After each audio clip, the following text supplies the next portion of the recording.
Good, Rich Dad said softly. Most people have a price, and they have a price because of human emotions named fear and greed. First, the fear of being without money motivates us to work hard, and then once we get the paycheck, greed or desire starts us thinking about all the wonderful things money can buy. The pattern is then set. What pattern, I asked? The pattern of get up, go to work, pay bills, get up, go to work, pay bills. People's lives are forever controlled by two emotions, fear and greed. Offer them more money, and they continue the cycle by increasing their spending. This is what I call the rat race.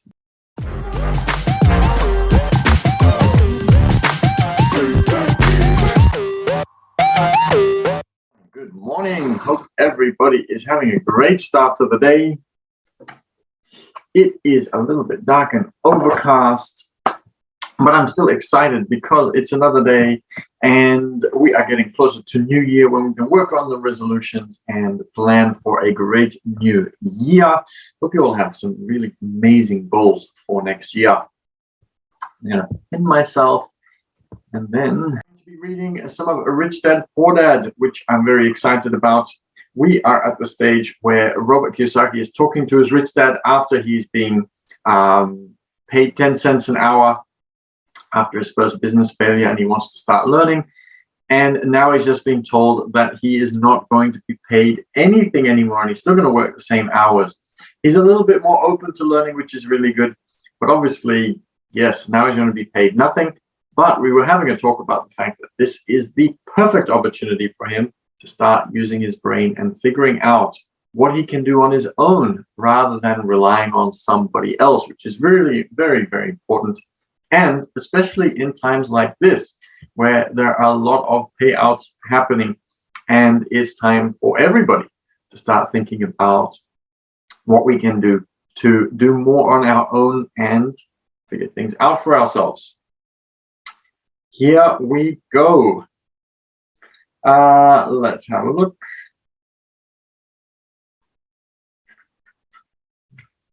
What pattern I asked? Let's have a look. So we'll start here. Good, Rich Dad said softly. Most people have a price, and they have a price because of human emotions named fear and greed. First, the fear of being without money motivates us to work hard, and then once we get the paycheck, greed or desire starts us thinking about all the wonderful things money can buy. The pattern is then set. What pattern, I asked? The pattern of get up, go to work, pay bills, get up, go to work, pay bills. People's lives are forever controlled by two emotions, fear and greed. Offer them more money, and they continue the cycle by increasing their spending. This is what I call the rat race. This is where we left off. There is another way? Mike asked. Yes, said Rich Dad slowly, but only a few people find it. And what is that way? Mike asked. That's what I hope you boys will learn as you work and study with me. That is why I took away all forms of pay. Any hints? Mike asked. We're kind of tired of working hard, especially for nothing. Well, the first step is telling the truth, said Rich Dad. We haven't been lying, I said. I did not say you were lying. I said to tell the truth, Rich Dad retorted. The truth about what? I asked. How you're feeling, Rich Dad said. You don't have to say it to anybody else. Just admit it to yourself. You mean the people in this park, the people who work for you, Mrs. Martin, they don't do that? I asked. I doubt it, said Rich Dad. Instead, they feel the fear of not having money. They don't confront it logically. They react emotionally instead of using their heads, Rich Dad said.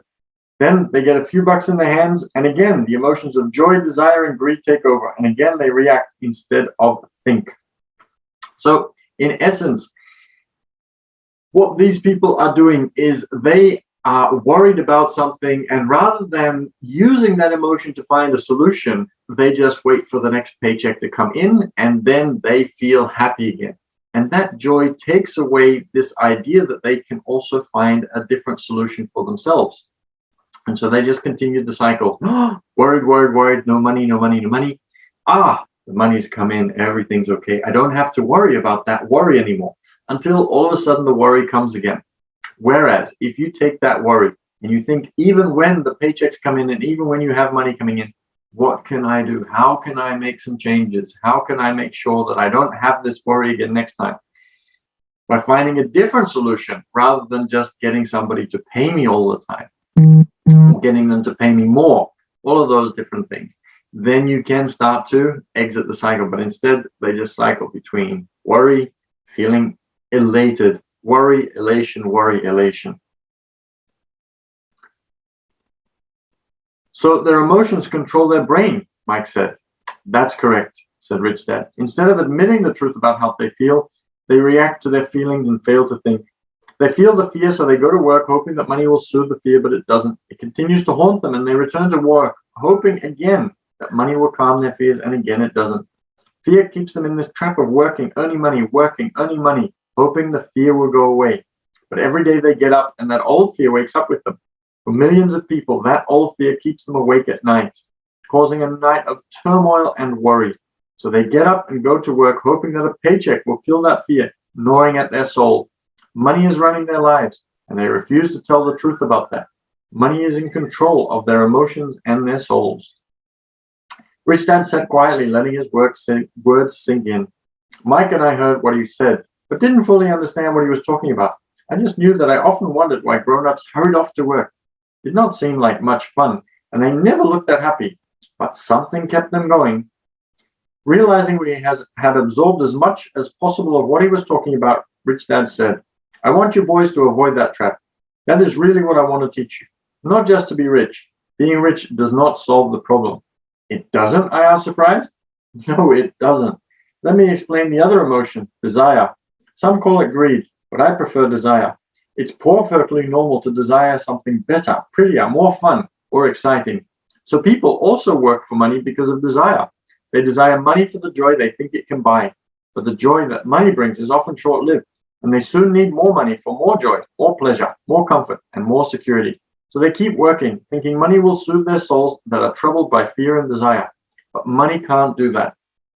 And you see that quite often when there are people, and I know quite a few of them, who are earning enough and who could do some really amazing things to relax and do other nice things, but they want more, they want more, they want more. And so even when they could be taking some time off and recharging their batteries, they keep working to exhaustion because they just feel that they haven't gotten enough and they need more, they need more, they need more. Even rich people do this? Mike asked. Rich people included, said Rich Dad. And I'm going to put an exclamation mark behind that. In fact, the reason many rich people are rich is because of desire, but because of fear. They believe that money can eliminate the fear of being poor, so they amass tons of it, only to find that fear gets worse. Now they fear losing the money. I have friends who keep working even though they have plenty. I know people who have millions who are more afraid now than when they were poor. They're terrified of losing it all. The fears that drove them to get rich got worse. That weak and needy part of their soul is actually screaming louder. They don't want to lose the big houses, the cars, and the high life that it's brought them. They worry about what their friends would say if they lost all their money. Many are emotionally desperate and neurotic. Well, they look rich and have more money. So is a poor man happier, I asked? No, I don't think so, replied Rich Dad. The avoidance of money is just as psychotic as being attached to money. As if on cue, the town derelict went past our table, stopping by the large rubbish can and rummaging around in it. The three of us watched him with great interest, when before we probably would have just ignored him. Rich Dad pulled $1 out of his wallet and gestured to the older man. Seeing the money, the derelict came over immediately, took the bill, thanked Rich Dad profusely, and hurried off, ecstatic with his good fortune. He's not much different from most of my employees, Rich Dad said. I've met so many who say, oh, I'm not interested in money, yet they'll work at a job for 8 hours a day. That's a denial of truth. If they weren't interested in money, then why are they working? That kind of thinking is probably more psychotic than a person who hoards money. And so it is absolutely true that you want to be able to detach yourself while still being able to do the things that you want to and need to do. And that's why escaping the rat race is the term that Robert Kiyosaki uses, where you don't have to go to work. The money is not the most important deciding factor. You have a certain level. You don't have to go to excess and constantly look for more and more and more. And you find that sweet spot. And that is what he is talking about and teaching us. As I sat there listening to my Rich Dad, my mind flashed back to the countless times my own dad said, I'm not interested in money. He said those words often, He also covered himself by saying, I work because I love my job. So what do? I asked. Not work for money until all traces of fear and greed are gone? No, that would be a waste of time, said Rich Dad.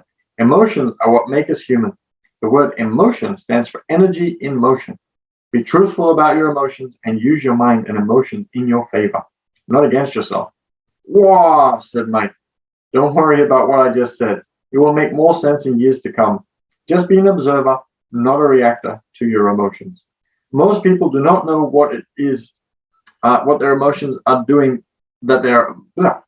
Most people do not know that it's their emotions that are doing the thinking. Your emotions are your emotions, but you have got to learn to do your own thinking. Can I give you an example? I asked. Sure, replied Rich Dad. When a person says, I need to find a job, it's most likely an emotion doing the thinking. Fear of not having money generates the thought. But people do need money if they have bills to pay, I said. Sure they do, smiled Rich Dad. All I'm saying is that it's fear that is all too often doing the thinking, not the rational mind. I don't understand, said Mike. For example, said Rich Dad, if the fear of not having enough money arises, instead of immediately running out to get a job, they instead might ask themselves this question: will a job be the best solution to this fear over the long run? In my opinion, the answer is no. A job is really a short-term solution to a long-term problem. I think he goes on to explain it, but the idea is that a job is only going to get you trapped, and it's only going to give you money for a certain period of time before you have to restart the whole process. And there are other solutions. We think that the job is the only solution there is. There are other solutions. Sometimes it takes more time and more effort to be able to realize the other solutions. But if we're not open to the other solutions to the challenge, then we are going to be stuck. So we need to be more emotional, less emotional. We need to be more rational thinkers in order to be able to come up with solutions, rather than just go to the first thing that we always go to. But my dad is always saying, stay in school and get good grades so you can find a safe, secure job. I interject, somewhat confused. Yes, I understand he says that, said Rich Dad, smiling. Most people recommend that, and it's a good path for most people. But people make that recommendation primarily out of fear. You mean my dad says that because he's afraid? Yes, he's afraid about afraid about Robert Kiyosaki. Yes, said Rich Dad. He's terrified that you won't earn enough money and fit into society. Don't get me wrong, he loves you and wants the best for you. I too believe an education and a job are important, but it won't handle the fear. You see, that same fear that makes him get up in the morning to earn a few bucks is the fear that is causing him to be so fanatical about you're going to school. And so Poor Dad actually works harder to make sure that Robert Kiyosaki has a good education and increases that fear for himself rather than alleviate it by looking for other solutions. The real big key here is to make sure that you can detach yourself from everything and take a step back and observe everything around you rather than being a part of it. There's one of my mentors used to say, in order to be able to start making money in a different way, in order to be able to have a successful business, you need to take a step back and just observe and have a look at where the money is flowing. And so you'll see who is making money and who isn't, what kind of business ideas are working, which ones aren't. And by doing that, rather than being the emotional person that feels, oh, I have to do this, have to do this, have to do this, have to do this, and you put all this pressure on yourself, first you just take that step back and observe. And because you're observing from a distance, you don't have to put all of that emotion in. You can detach yourself and look at it from a different perspective and then start moving towards what is the better alternative, rather than seeing something, grabbing onto it immediately and thinking that is the only solution. So what do you recommend? I asked. I want to teach you to master the power of money instead of being afraid of it. They don't teach that in school. And if you don't learn it, you will become a slave to money. It was finally making sense. He wanted us to widen our views and to see what the Mrs. Martins of this world couldn't see. He used examples that sounded cruel at the time, but I've never forgotten them. My vision widened that day, and I began to see the trap that lay ahead for most people. We're going to stop there, but some very important lessons. I hope you got some value from that. And I enjoyed sharing my commentary and ideas, but I would also love to know what your thoughts and ideas are on this chapter and the trap of money, and taking a step back and releasing yourself from the emotions of money. So one way you can do that is to go to YouTube and watch the replays of the other videos and leave your comments there. I know that you can do that on BIGO Live, but when I'm reading, it's a bit challenging to see all of the questions that everybody's been asking. So feel free to go to YouTube. The Passive Cash Flow Club is the YouTube channel, and you can find past recordings of not only Rich Dad Poor Dad, but also the other book that we've been reading. And we have some exciting things coming up for 2022. So make sure you hit subscribe so that you can also get notifications on when all these other new and exciting videos that are also going to give you great value will be uploaded. So it's an easier way of getting access. Feel free to leave your comments there and watch any chapters that you've missed, and we'd love to see you there. You can also see what I'm up to and get in touch on Instagram.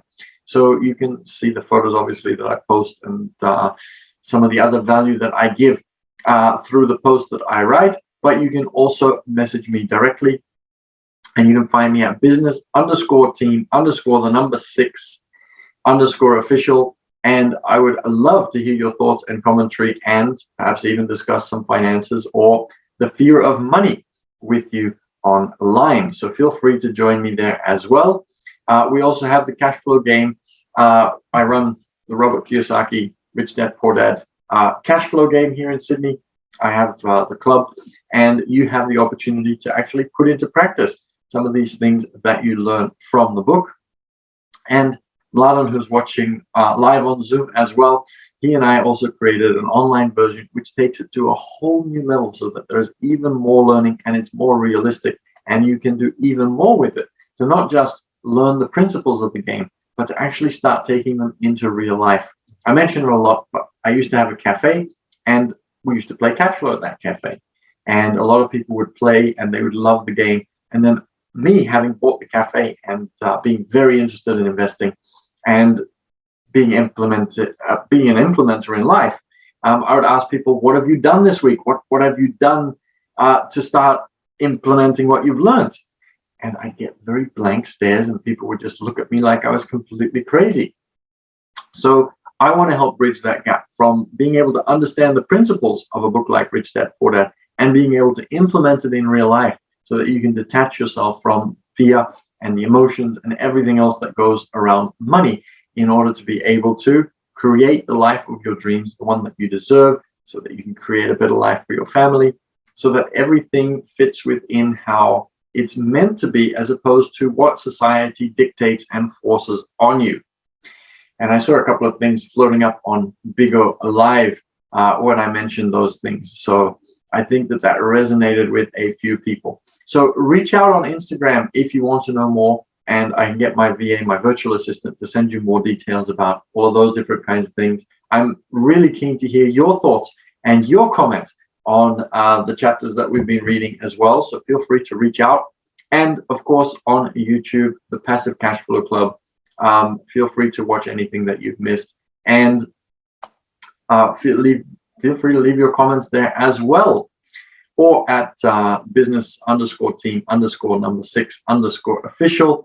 And I am looking forward to continuing the conversation. I'm looking forward to seeing you all tomorrow again at 8 a.m. Sydney time. Have an amazing day today. Work on your goals to be able to escape all of those things that Robert Kiyosaki talks about in, I can't get the book to do it on Zoom. I've got a background and the page keeps disappearing. Anyhow, more importantly than that, make sure that you know what your goals are for 2022 and set them in motion, so that you can not just learn the strategies from a book like Rich Dad Poor Dad, but you can take them out into real life. And I'm willing to help and support you with that. So reach out and let me know what you're struggling with, because I believe everybody deserves to take those kinds of lessons and learn how to implement it in real life. And it is possible for everybody to do that. So I'll see you tomorrow for another reading. I'm looking forward to seeing you online somewhere, wherever you decide to reach out to me. Have a great day, and make sure that you do even just a tiny thing towards your goals today, so that you can have the best 2022 ever. See you all tomorrow. Thanks for joining.